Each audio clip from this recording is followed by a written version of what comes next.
and you took your time to come to our interview. This is the Let's Talk show. I'm your host, OJ from ZM's Media. Of course, many people know me by that name, and I hope we get to know each other as we continue talking. So it's been honor. You're most welcome to our podcast. We normally do it with different people each other.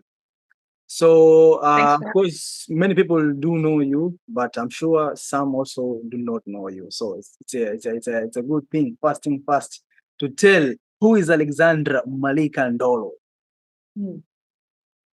Do you want me to tell you, or do you have specific questions? Yes, it will be good for you to explain or to tell everyone who is watching who is Alexandra Malika Sure. Ndolo. Yeah. So I'm a Kenyan, half Kenyan. My dad's Kenyan. My mom's Polish, and I was born and raised in Germany. Yes. And for 15 years, I was a professional fencer and professional athlete for Germany. Yeah. And then a bit over a year ago, I switched and I became a professional athlete for Kenya. Kenya. Now you're a Kenyan. You're most welcome to Kenya. Of course, people of Kenya, they are so proud of you. And your dad, since your dad he's from Kenya, right? In which part of Kenya does your dad come from? So my dad was born in Kericho. My family is Luo, but he was born in Kericho because my grandfather, he was working in the post for the post offices, and so they moved around quite a bit. And so my father and his siblings, they were born in different parts of the country, but home is in Kisumu County. You know some Kisumu words, the Luo words. Do you know some? I only know Dani because that's Dani because my grandmother, she didn't speak English, so at least in order to be able to call her grandma in Luo, I learned that word. Yeah. Okay. Do you have brothers and sisters from Kenya? Let's say, for instance. I have an older sister. Yeah. She's in Kenya or she's in where you are? No, she lives in Australia. She lives in Australia. How many languages do you speak? As of now, 3: German, English, and Polish. But I want to learn Swahili. As soon as my training schedule gets a little bit less hectic, I think after that it will be a good time. I really want to learn Swahili because it's so frustrating. Everyone in there. How many Swahili words do you know? Excuse me? How many Swahili words do you know? Not many. Jambo, Asante, Karibu. Yeah, so it's not a lot. Once I'm back in Kenya, a few things come back. Like I remember when I was a little kid, they taught me to order Coke baridi, but that's like few words. Your sister, is she someone who she's popular or she's just a normal civilian? She's a normal civilian. She's a normal civilian. Okay. A special person, but a normal. Okay, since you are raised in is it Poland or German? In Germany. German, okay. Yeah. So what are the challenges that you faced since you are raised with the parents from different nationalities? What was the difficulties? I think being darker skinned and living in a European country, that always brings some challenges with it, and then since both my parents were immigrants, I think their start in Germany was not so easy. Just everything from financial to finding out how the country really works.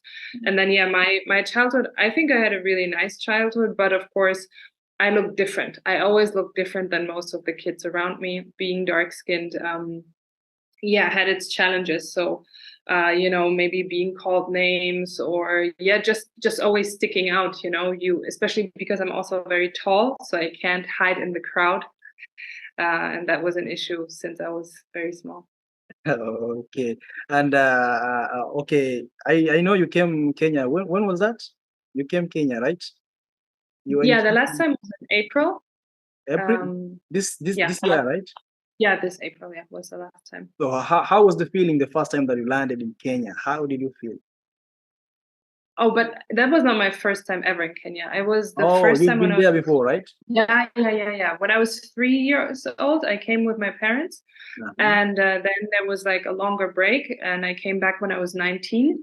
And since then, I think I came back like almost 10 times. No. So I've come back more So often. I many just times. never, yeah, I just never lived in Kenya, because with Okay. the professional career, my fencing career is 11 months a year.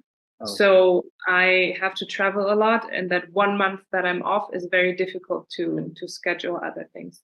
Okay, amazing. And you've been Kenya, you say on and off, on and off. Which Kenyan food do you like the most? Which Kenyan food? Yeah, do you Okay, like so the most? I love samosa. Samosa. Samosa very much. I loved my grandma's fish, fried fish. Still a big fan. She made the best one. Uh-huh. I love chapos.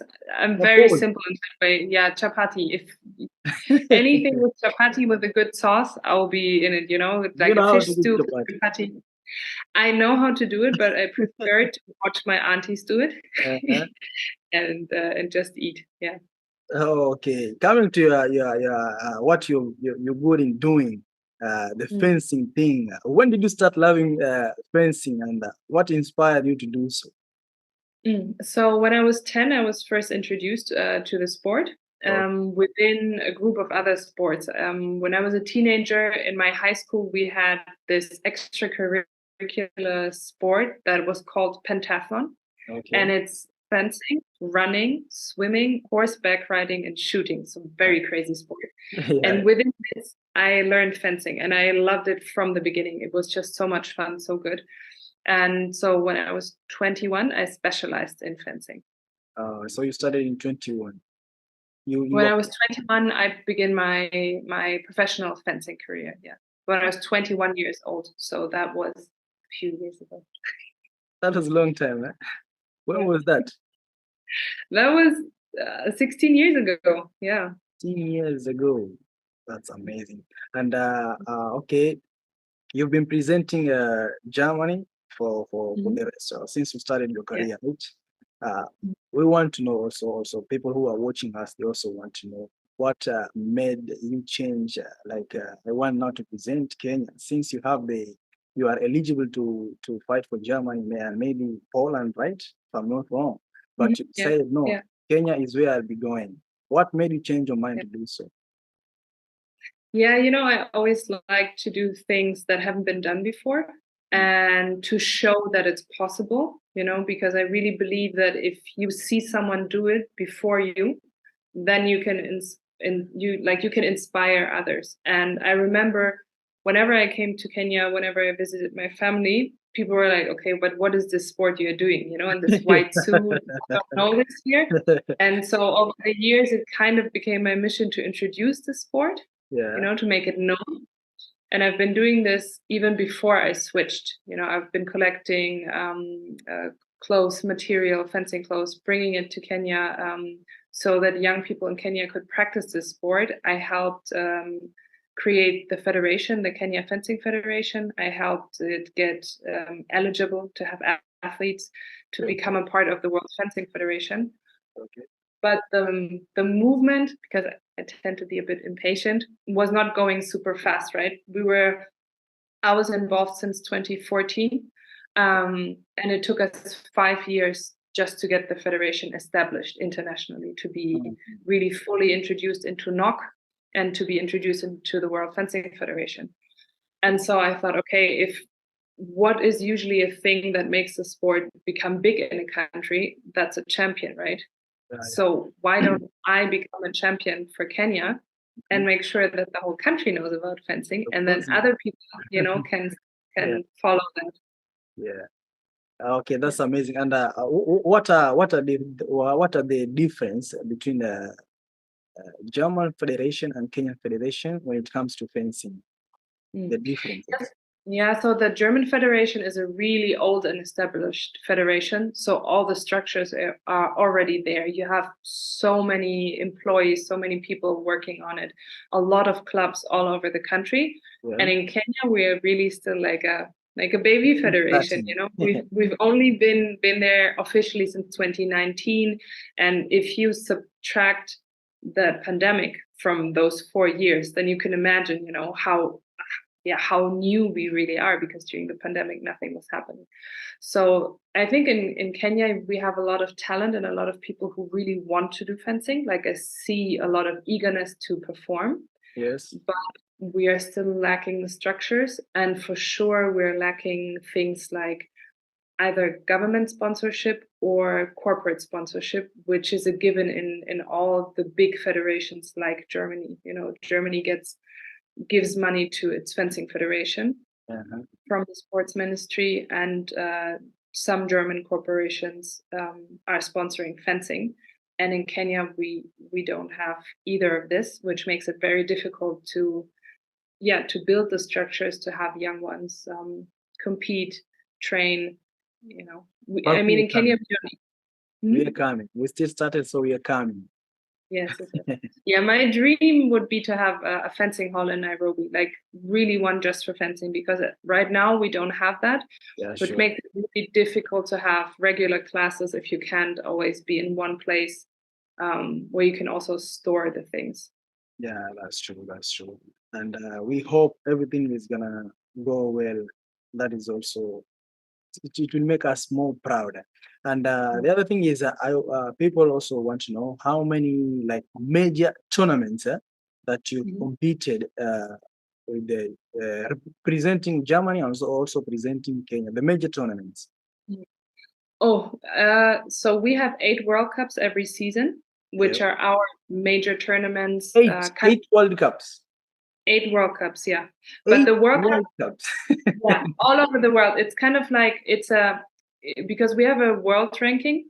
I always imagine, if you know tennis, they have 4 Grand Slams, right? Okay. And in fencing, we have 8. We call them World Cups, but they're like those Grand Slams, and you get points from those competitions for the world ranking. Okay. Additionally to those 8, we have every year continental championships and world championships. So for Germany, oh God, I can't even count how many World Cups. A lot. Over the span of 15 years, a lot. Yeah. And for Kenya, I've done 8 World Cups so far, and African championships and world championships. So in Kenya, they're like, is it 4? Excuse me? In Kenya, there are 4, right? No, not in Kenya. They're all over the world. No, I mean presenting Kenya. How many did you? 8 World Cups, plus African championships and world championships. So 10 major events. Yeah. Is it only you that you're going there, or you also have a company or people who accompanied you when you're going there? So usually I should go with a coach and a physiotherapist. Last season, because I was sponsoring myself, many times I went all by myself, which is not good. Doesn't happen. Yeah, that's true. Yeah. And okay, since you're holding the best, you are the best fencer in Africa, right? You've brought Kenya to the map of fencing, right? Yes. Now we are there, we are on top now. People are talking about us. Of course, people know Kenya through you in fencing. So how do you feel about that? And how was the reception from the beloved countries? I feel so happy and so proud to achieve this, really. I mean, I had so many competitions for Germany and I was very emotional, but fencing for Kenya I don't know, it was a different sense of emotions and of pride, because I mean, it's my father's country, Kenya. I feel like it's my country now too, and my father died when I was pretty young, so I think that always brings a little bit more emotional feelings to it. I always feel like, am I making him proud, if I have a good result? Like the first time I stepped on the strip on a World Cup and they announced my name and said she's representing Kenya, I really had a lump in my throat, and I was like, oh God, you can't start crying now, you're about to fight, stop. But it's like very emotional. And then winning African championships, immediately after I finished the fight, I started crying in the hall, and that's something that I don't do this. This doesn't happen to me. I was crying during the You're so medal emotional. ceremony. Yeah, it's very emotional because I'm aware of the fact that at least I think I can bring a lot of happiness and pride to Kenya, and I'm happy to do this. And since you brought us to that level, of course, we're proud of you, and we are happy also to be there on top. So, how does how do the Kenyan Federation take now the fencing game? How do they take it? Do they take it that serious, and do they start to provide things for the players, the coaches, and the things that are supposed to be done for people to go and compete in those big stages? Mm. Well, so the federation, as I said, is still very small. So now it's completely reliant on the sports ministry and on NOC. Like there is no sponsor for the federation, and they are trying their best, but there's almost nothing there. For World Championships, there came one other athlete. And they only sent him to those World Championships, which I think is not maybe the best way to do it, because if you are very inexperienced and you're being sent directly as, almost the only competition you've ever done to a World Championship, chances are very high that you would lose very early, and that's what happened. So I'm not sure if that's very encouraging for a young athlete to go there, get a slap and then go back home. But yeah, the federation is taking all the chances that they're getting. If they're being told short notice that they're allowed to bring someone else to World Championships, they're happy, they will do this. I think there are smarter ways of doing it. What I will say, last season, because I financed myself for most of the time, it was very, very frustrating, not knowing if I would get any support or how I could get the support, because I didn't know let's say, the sports political landscape in Kenya yet. And it took a lot of energy from me. I think at a few competitions I could have performed better had I not been so stressed because of the financial issue. So for this season, because we're going into the Olympic season, I taught myself to not focus on the negative at all. If I get any help, I'll take it, but I'm preparing myself mentally not to get help, because that's how it mostly was last season. I got what I will say also is that I got a lot of support from NOC. That was cool, like really cool, because from the Secretary General to the athletes representative to all the co-workers I've interacted with, they really tried to explain to me how Kenya works in terms of fundings and budgets and everything. So they're explaining it really well to me. And even last week I went to a competition and NOC actually provided the budget for it. So I'm really, really thankful for that help. And I think that especially with NOC, we will have a great relationship. But there are also, I know, other institutions in the country that could or should maybe provide for professional sports going to the Olympics. And I just told myself it's no point, to try to reach people, try to get my messages answered or a phone being picked up. I'll just not focus on this because it stresses me too much. So I'll just keep that out of my mind. Do you think that after you, because sports it's a game, it's the sports, they are thing that their age, when you reach, of course you're getting tired, right? Do you see anyone on the Kenyan team, the people that you are training with, do you see anyone who will also be lifting our flag at the top there, the people that you're training with? Yeah, I mean, I'm not training with the other Kenyan athletes, unfortunately, because I'm in Germany and they're in Kenya. But whenever I visit, I see so much talent and I see so much eagerness. Like there are many guys and girls who really want to fence. But what I also see is obviously frustration. It's not so nice to practice for months and years and not get a chance to go to competitions.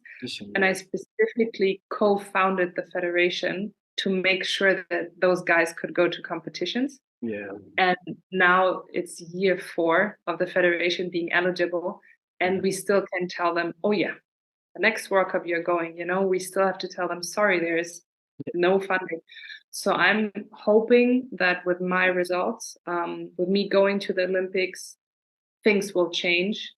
And then, yeah, I see so many guys, definitely, to answer your question, so many guys after me. I hope that we will have at least, a couple of guys trying to qualify for LA for the Olympics in 2028.